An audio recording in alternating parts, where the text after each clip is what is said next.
Coach, a brief appearance with Lamar today. Seems certainly early on just to inject some infusion onto the field. It felt good to see him back out there with you guys. No, it's great. It's great having him there. I'm not tied into where he's at this moment, but it was great to have him back in meetings and on the field. So we saw him go in about an hour. Was that what you kind of expected, or? I don't know. You'll have to ask Coach or the medical staff. I know he was in meetings, and I know he's out there at the start. I know we can't control it. Sorry. I know we can't control being sick, but with him out, does it change what you have to do, or do you feel behind not having? No. I mean, we had all off season. Lamar was a part of that, in our off season. But it was great for the other quarterbacks to get the work. That's a part of it. So it's great having him back today, but I don't feel behind. We didn't stop. We still installed. We're still going through the installs. How do you incorporate the Ravens analytics department into your game planning and offensive scheme?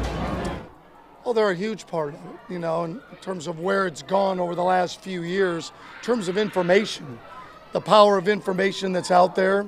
I think information is unbelievably useful. What you do with it is up to you. Where the situation arises, whether it be by personnel, whether it be by game situations, but and we've got some really, really smart people in those departments that I think give us an edge. Seems like, assuming, back to Lamar for a second, assuming you're going to work him back in, how did he look? How did his, footballs look in the air? Great. In the meetings, he was great. And we are going to work him back in, for sure. He's going to, I know I'm being kind of a smart ass now, but he's going to get work back in. He was great in the meetings. He was great. Again, you'll have to ask him how he feels, but he was great. He was great in the meetings, and when we were on the field at the start, said he was feeling good. It seems like some of the best catches so far this week have been from Rashod. How important do you think that is for him, especially given how he started camp late last year to get the confidence rolling early? Well, you'd have to ask him in terms of, for him, I think he's always had a belief in himself as a player. I think it's good for all of us, quarterbacks, collectively as a team. We're expecting a big year from Rashod. Once he got fully healthy, which wasn't for a while last year, was hurt, got healthy, got nicked up again, came on. We're expecting great things from him, and he is from himself. Todd, speaking of receivers, Zay last year obviously was such a big part of the offense and did a lot. What have you seen? How have you seen him sort of grow year two in the system and so forth? Well, you could see it over the year. You could see it throughout the year, his development, his confidence, his ability to be engaged. I think that's the biggest thing is you can see that with players as they gain experience. They're confident to be engaged on the field in meetings, ask questions, have ideas, have thoughts. Why can't we do it this way? What about this? What about this? When you're younger, you're just trying to learn it. It's hard to be engaged when you're not sure yourself. That's where he's really come a long way. You can really see that. Saw in the offseason, really being engaged in the offense.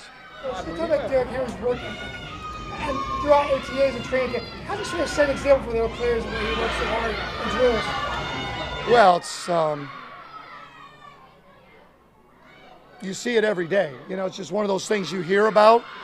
You hear about why he's been able to sustain so long, keep himself in great shape, be able to make it through the year. And you just see it every day. You see it in the weight room. You see it in meetings, his engagement. You see it on the field. I don't know the routine that he has off the field, what he does to take care of his body, but it must be elite. It must be off the chart because I've only seen the guy that works hard every day and prepares himself to be the best. Coach, with Wilson being the older guy in the receiver room this year, how have you seen his work ethic or his leadership kind of take over and have an impact on the younger guys? Really hasn't changed per se. He was like that last year. Obviously, with Odell moving on, that changes a little bit, in terms of Nelly being back. But the way that I see it, because I'm not in the receiver room, the way that I see it is the same that I said about some of the older guys. He's engaged. In all of the meetings, he's engaged. If he doesn't understand, he asks. If he's got a better way of doing it, he talks about it. That, to me, is the number one part of leadership or being an older player is seeing the big picture, and then relaying that to the rest of the players. Three offensive linemen essentially having to be replaced. Is it your preference to kind of set a first unit and build from that? And how much will kind of Joe D's voice help dictate what that ultimately looks like? Oh, Joe's got a big voice in that, and we've got talent. Otherwise, we wouldn't have made the moves we did. I mean, we're still in the business. I'm not trying to be a smart. We are still in the business of winning. So the part of that is that we think those guys can play. We just need to let them go play, and they're going to continue to develop and get better. All of those young players that have been draft picks that eventually get that opportunity. Every player at one time that happens, right? Whether it was Tyler at center or Ronnie, other players, they just need the opportunity. We're excited to let those guys go play and continue to develop. They're only going to get better, and we're going to continue to get better with them. With your background as receivers coach, what have you seen from Malik Cunningham as he's transitioned to the new position this year? Done a great job. Further along than what I would have thought.